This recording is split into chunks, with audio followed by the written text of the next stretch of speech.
Ang aabangan sa pagbabalik ng It's Showtime, isiniwalat ng isang host ang revelasyon, tingnan ng mga detalye.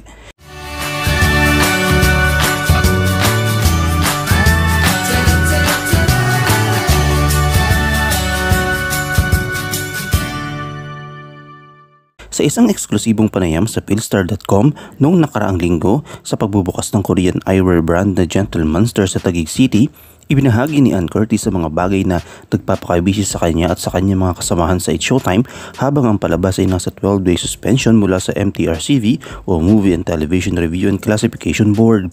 Matapos ang 12-day suspension na nagkakasama mula October 14 hanggang October 27, magdiriwang ang It's Showtime ng kanilang 14th anniversary na may tao ng Magpasikat special segment. Sa Magpasikat, nagkakaisa ang mga host ng show sa mga grupo at naglaban-laban sa pagganap ng mga hindi inaasahang performances. Si Ann mismo ay naging viral at nanalo sa challenge para sa kanyang mga nakaraang death-defying stunts.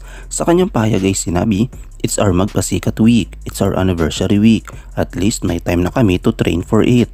Kumpirmado, sigaw ni Ann na nagpapatuloy na sila at ang kanyang mga kapwa-host ay naghahanda para sa kanilang mga performances. Sa totoo lamang, si Ann at ang kanyang mga co-host ay nagbaliktad ng sitwasyon dahil ginagamit nila ngayon ang kanilang oras sa paghahanda para sa Magpasikat.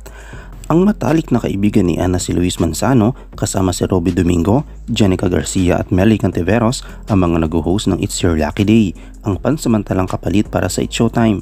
Kamakailan nga lamang ay kumalat ang video ni Luis Manzano na nagpapakita ng kanyang kasanayan sa sign language habang nakikipag-usap sa isang taong may kapansanan o PWD na sa manonood. Kaugnay kay Luis Manzano, ayon nga nito nga lamang ay umano'y ng papuri ang TV host dahil matapos magpamalas ng inclusivity sa persons with disability sa bagong kapamilya game show na It's Your Lucky Day.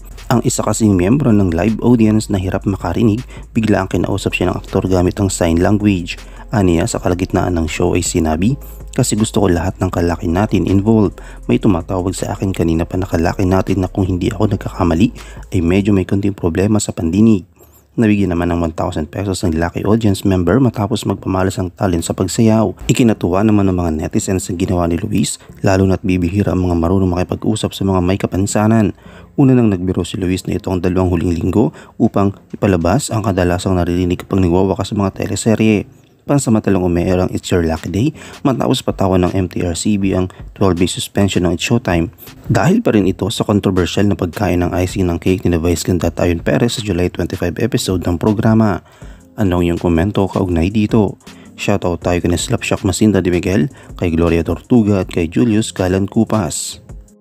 I-comment mo lang ang inyong opinion sa comment section at huwag kalimutang i-like, i-follow, i-subscribe ang bcgram.net para sa mga latest happenings.